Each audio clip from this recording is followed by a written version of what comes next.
welcome to the Shabby Detective, yet another podcast dedicated to Columbo. I am your host, Mike White. Joining me, of course, is Mr. Chris Dashew. Mike, I've got an idea for you. It's some kind of old-fashioned murder.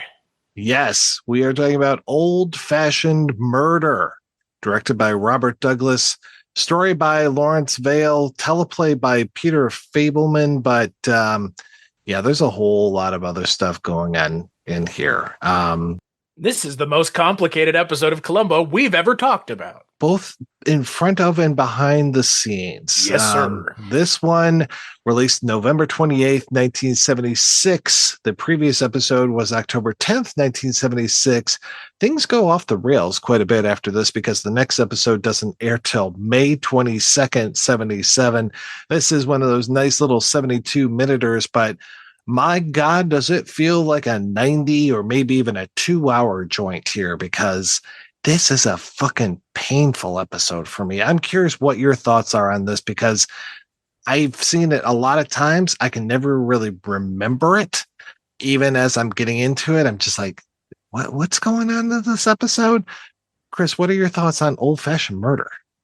Holy shit, what a complicated episode, folks. I mean, it draws itself into like 3 concentric, like spiraling circles of just insanity. Because there's a little bit of that episode that we talked about where it's like the starlet who murdered her husband and buried him under the fountain. There's a little bit of that, which is totally unnecessary in this episode. Like, wholly unnecessary. And then you have the modern day stuff that has a twinge of like the family back and forth drama of one family member's holding something over the other family member's head, which we've seen a whole lot in this show. And then again, we also have the opulent setting of these are all kind of rich assholes who own a museum, like an antiquities museum. That's what they're like. I don't know, like they kind of seem like grave robbers. Like, you know what I mean? Like they seem like rich antiquity dealers, which, you know, as anyone who's a fan of Indiana Jones knows, like, where do the antiquity dealers get their stuff from? Like, grave robbers. So, you know, these people are not great. But I mean, that's always been the thing with Columbo, is like, we're not necessarily meant to feel bad for anybody involved in the murder or the murdering. I mean, sometimes we're supposed to be empathetic for the victims, but sometimes the victims are just shitheads too. Like we have seen that before. Not so much in this episode, but I feel like this episode just too complicated. Like, just too complicated for its own good. It tries to do too many things, and it goes too many directions. And again, with Columbo, you have all those like get to the end of the maze fake outs where it's a dead end. Like, there's plenty of those in this episode, maybe a little too many. So I think I'm echoing you already, but I want to know more, Mike, because this is your show. Like, Old-Fashioned Murder, this episode, I feel like, has a reputation. Well, I don't really know what kind of reputation it has. I mean, we just talked 2-3 months ago about one of the worst Columbo episodes ever with the whole Last Salute to the Commodore. But I think this is kind of in the vine. And the reason why I think so, it's a few things. So last month when we talked, when we were discussing Fade into Murder, and we were supposed to at one point discuss Mikey and Nicky, the Elaine May film. Well, Elaine May is really to blame for a lot of this episode. So what originally happened was there was a screenplay by Peter Fisher, who I believe has written several Columbos, and it was kind of a uncle with 2 nephews, and he's pitting the nephews against each other. One's going to take a fall kind of thing. Similar story insofar as the way that we've got the brother versus the guard. Yeah, there's slight echoes of what he wrote, but Falk was not happy with the screenplay, and he ended up calling up Elaine May and Peter Fableman, who is also the actor that's in here that is one of the first people murdered. He's the security guard.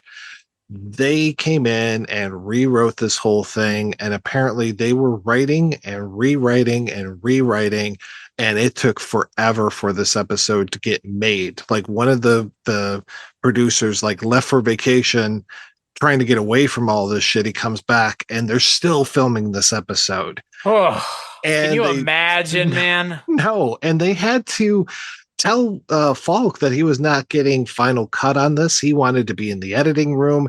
They're just like, this is going way the fuck over budget. This is taking way too long. We can't have this. So there was a big power play going on. So that also plays into the whole thing where it's this long term before we get to the next one. I mean, all that shit that we were talking about last month with Shatner basically playing Peter Falk. That's right in this stuff. And this is why they were having such problems with Falk with things like this. I'm really going to have to look into more of Elaine May's stuff because so far, I mean, I tried to watch Ishtar. I watched Mikey and Nikki. I've not been impressed. And then if her fingerprints are all over this, this is bad. But I have to say more than the writing, which is bad, the acting is abysmal in this episode. I've never seen worse acting on a Columbo show than I have here. And I've got, I think, 3 main offenders when it comes to this. One is, I believe it's Dr. Tim Sheffer, the guy who plays the brother to the security guard who gets killed. He had no luck. He always said it. I always laughed. I told him he was lucky he was still alive. What time did you pick up your messages this morning, sir? I don't know exactly. About an hour ago. It's 7:30. Well, I couldn't sleep, and The other one is, he's not even Dennis Dugan, but he fucking looks like Dennis Dugan. Fake Dennis Dugan. Fake Dennis Dugan. Ersatz Dennis Dugan, this guy, John Miller. He is terrible. Lieutenant, we called the Lytton house. I spoke to a Miss Ruth Lytton. She said her brother fired Milton Schaefer yesterday morning at about 11:30. Talk to the brother? She won't wake him up, sir. She says he was taking an inventory last night and was probably up until 3 or 4 in the morning. And apparently a lot of these performances were being directed behind the camera off stage by Jeannie Berlin, who plays the little sister, or sorry, the daughter in this one. And I'm trying to remember who the third one is, but there's another actor in here. I've got the episode playing. So when that comes up, I will for sure give a yell, but their performances, especially John Miller, they're terrible. I've never seen acting of this caliber on this show. It is the clunkiest. Like, you could grab just a dude off the street and throw him in front of the camera, and I think they do a better job than these two guys. And I think the one that plays the brother, Columbo's there playing the phone call in front of, he was definitely not an actor. That is not his specialty. So it was, it's just so bad. Were you picking up on that as well, or am I just completely off base? No. Like, again, like the thing with the episode is just doesn't even. We both know what the best part of this episode is. It's Peter Falk's haircut. Oh God, yes. It's like the best part of this episode. It is bizarre. His interaction with the like clearly gay coded hairstylist. Yeah, is amazing. Oh, he's a stylist. Look, come on. The way he's dressed, he's styling people's hair. He's not dressing it. Everything about the Falkisms of this episode, I think, are the parts that I maybe enjoyed. But then like the actual like plot and everything is so just like, who cares? It's like, who cares? It's like just, it's so complicated for no reason. Like, look, there's hair in his shirt. He must have been getting a haircut. Like, what? Like, what? Yeah. And then like you get like just so circumstantial. Like, just like this episode feels like it has more circumstantial evidence being used than any other episode that I've seen of this show so far.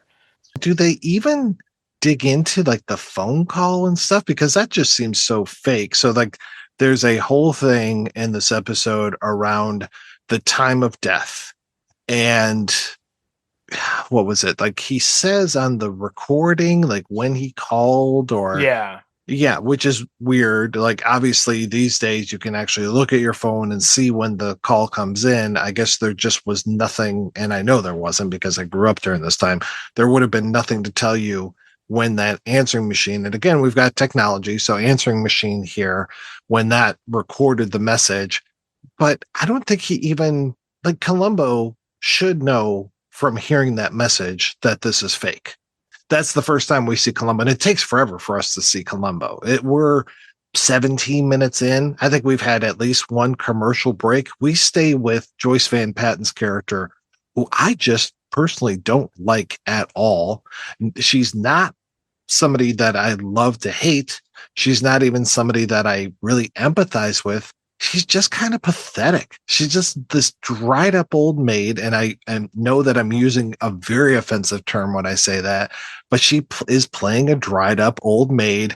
And I think the other part of this whole thing that sucks is all of the things that motivate all of these characters took place 40 years ago, and we don't see any of that. It's all tell, don't show when it comes to all the backstory between Ruth and her sister Phyllis and a character we never see, which is the father of Janie, and all of this horse shit's going on. And I'm just sitting there going, wait, who did what to who? Like, where's the guy? Oh, he died. Oh, he died. All right. Well, is Janie actually Ruth's daughter? Like, can that happen? And then, of course, I'm reminded of, like, sorry to go on a tangent, but there's a great thing where, like, it's this dad introducing a son to this woman, and she's like, oh, is he mine?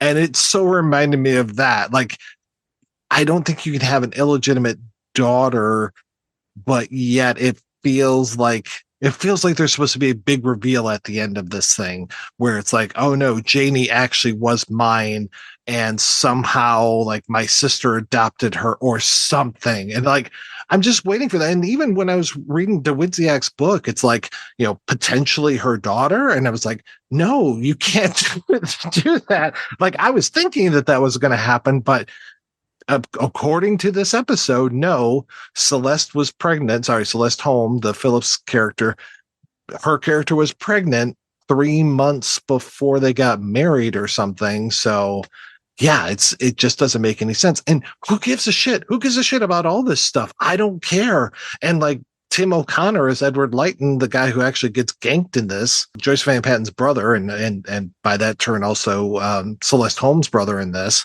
Sorry, I keep using the actresses' names instead of the character names. He's nothing. He's absolutely nothing. And he doesn't play into that old story whatsoever. At least it doesn't feel like that to me. No, he does not. And when it comes to this new story, I'm like, what's his problem? The only problem he wants to sell the shut stuff. down the museum. Yeah. Right. That's it. Which I mean, again, like, we've seen this before. That's my issue. It's like, we've seen this before, and not only have we seen this before, but we've seen this before done better elsewhere. Like, straight up. At one point, they arrest Janie, and Columbo has this whole scene in the jail with her, yada, yada.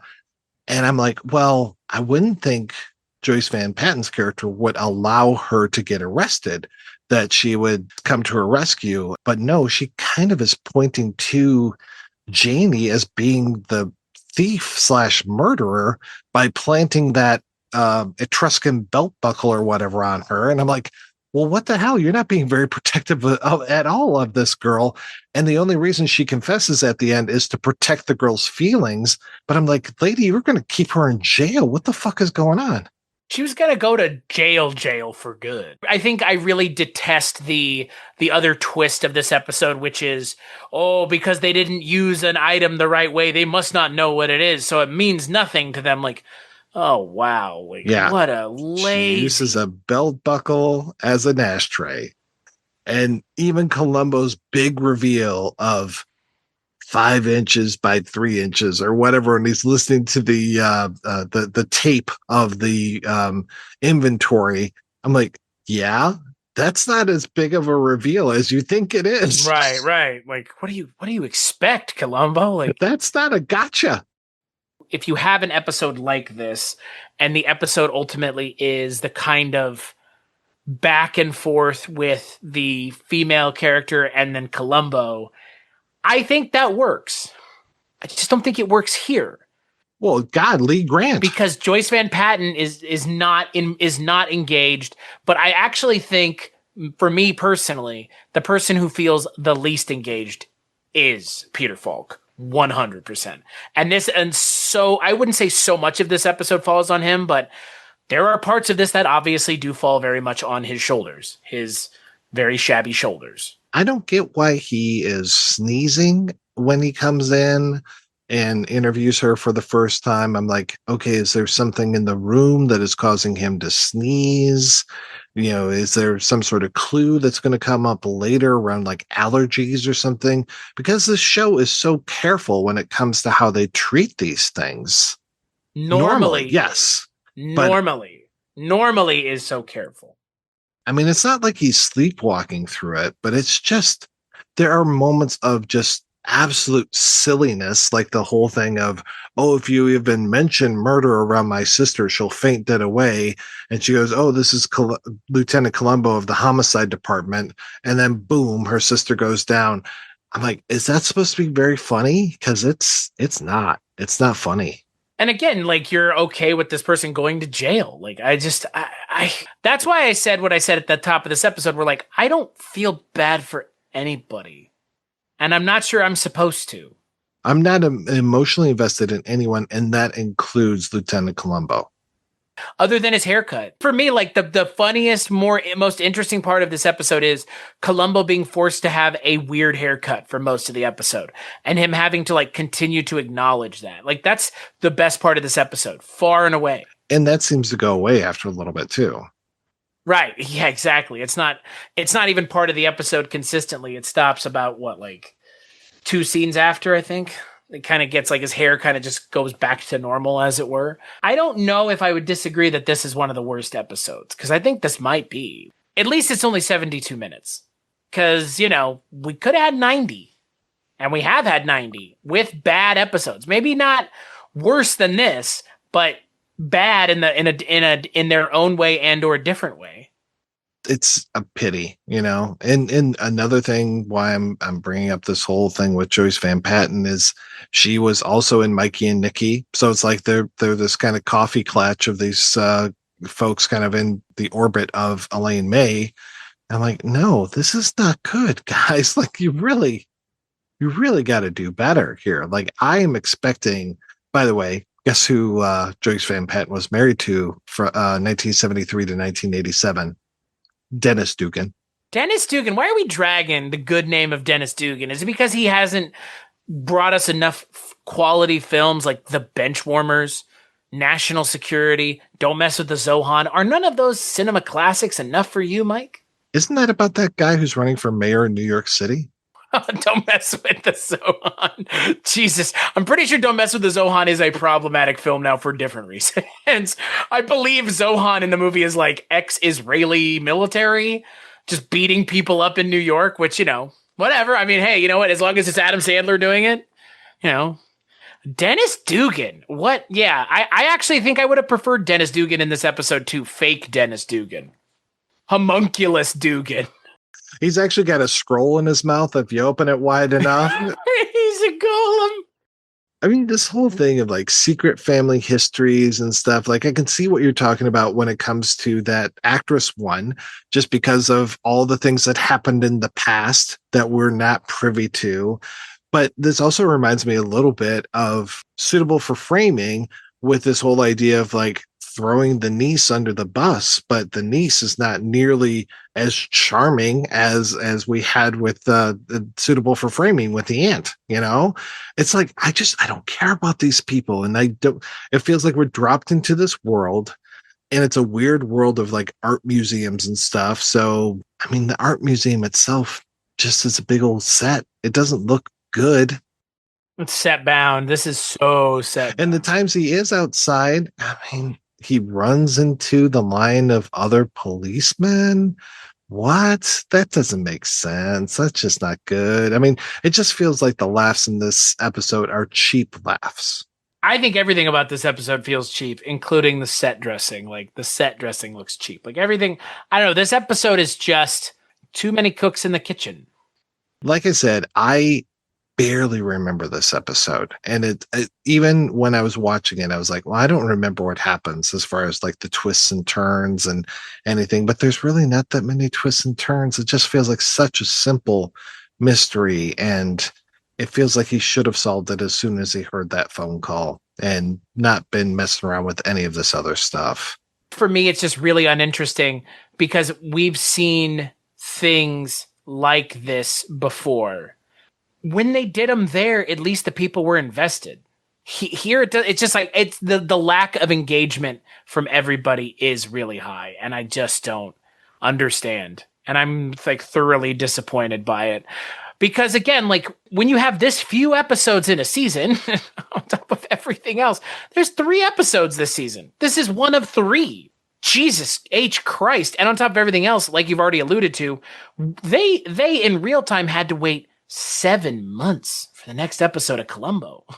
Oh, I should probably say when I said that this was based on, I think, a story by Lawrence Vale earlier, Lawrence Vale was the pseudonym that Peter Fisher was using. That's a reference to Once in a Lifetime by Kaufman and Hart. So just want to make sure I didn't lead people astray thinking that that was, something that was in there. Oh, and the other, I think I mentioned how this feels like other episodes. The whole thing of forcing the confession felt like the one with the robot with the whole brain trust. Yeah. And the son and trying to protect the son.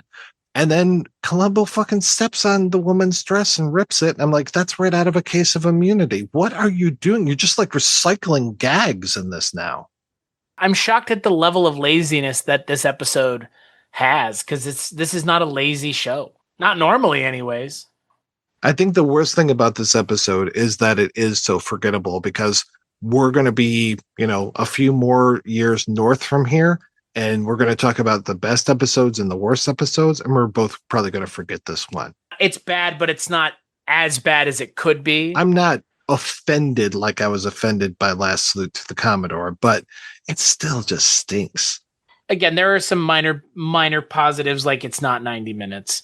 And there's also, you get to see Peter Falk as Columbo, which is better than nothing. But at the same time, like, he's also kind of to blame for this episode being like this. So I didn't know going into this episode how big of a bummer this episode was going to be. But yeah, this episode is, I think, thoroughly a disappointment of an episode. It didn't have to be this complicated to get to the point that it gets to, like introducing a family dynamic that goes nowhere with characters that are off screen the whole time. Not interesting. It is, like you said, like show, don't tell. Like, just, you can do it on this kind of show, but this show doesn't have like flashbacks or like previously ons or a year earlier. So you have to set it all up in real time in the present. And when you do something like this is what happens sometimes. It doesn't really work very well. And this is a good example of that. Doing it this way, it doesn't work very well. I just want to warn you, when it comes to the rest of these NBC years, I don't think we're ever going to come to the heights that we did with Fade into Murder. And obviously some of the, previous heights that we had with so many, better episodes. They're all going to be of varying quality. I really like the next one, the Bye Bye Sky High IQ Murder Case, which is not going to be fun to say a few times during the episode. Yeah, no shit. But there are moments in the 7th season where we get some pretty solid episodes. Definitely be discussing those as we go along. For me, the whole series ends with a wet fart for me with the last episode from 78, but maybe you'll love it. Maybe I'm completely wrong and you'll absolutely love it. But I am excited to come back and talk about Theodore Beichel and Sorrel Brook and a whole bunch of other good character actors, talking about basically Mensa, but not really Mensa. And as a Mensa member, I want to say that we do not hang out in a big old house like a fraternity and play games and stuff. At least not my chapter. Fake Mensa, Uber Mensa, Uber Mensa. Yes. So until we come back next month to discuss that, Chris, what are you working on these days? Honestly, working on myself, Mike. Thanks for asking. Taking a little bit of a momentary pause from my own personal audio endeavors just to kind of retool things and kind of reassess my enjoyment of certain things. And I want to re-enjoy doing this. And, I think that's important, especially when you've been doing this as long as we have, because it's decade plus for each of us at this point, which is just fucking crazy. Yeah, all those decade plus of audio can be found over at weirdingwaymedia.com, where you're more than likely finding this show and other shows. And if you're not finding those shows, you should be, because they're great. So yeah, Patreon is also a way you can get engaged with me, patreon.com/culturecast or patreon.com/projection booth. If you want to help us out financially and get access to a podcast you have no access to otherwise. So what about you, Mike? Well, Chris, I'm very excited. As of today, when this episode comes out, Time Magazine has announced the 100 best podcasts of all time, and nothing that we've done is on that list. But then it's on our list that we would never want to be on a list that would have us as members anyways. Mark Maron, did he vote for it? Or was it what's that guy say? Nigel Thornberry, but Malcolm Gladwell. Like, I don't give a shit. Like, whatever. Nigel Thornberry might as well be. I take Tim Curry over fucking Malcolm Gladwell. How's that? Tim Curry, of course you would. Nigel Thornberry, that's the character. Yeah. Fucking the top 100. You're at the top of the 100 list. There need to be no list. The projection booth and everything else. Well, thank you so much, Chris. And yes, Projection Booth Podcast is available at projectionboothpodcast.com, but it is especially available at weirdingwaymedia.com, where you can find all the great audio diversions that we put together all the time. And yeah, all the other episodes of this, we are cruising through these Columbo episodes, 6th season already, 7th season coming up, and then we're going to be getting into Dark Times, the ABC years, but we're going to plow through this. God damn it. I'm stealing myself right now. I'm super excited.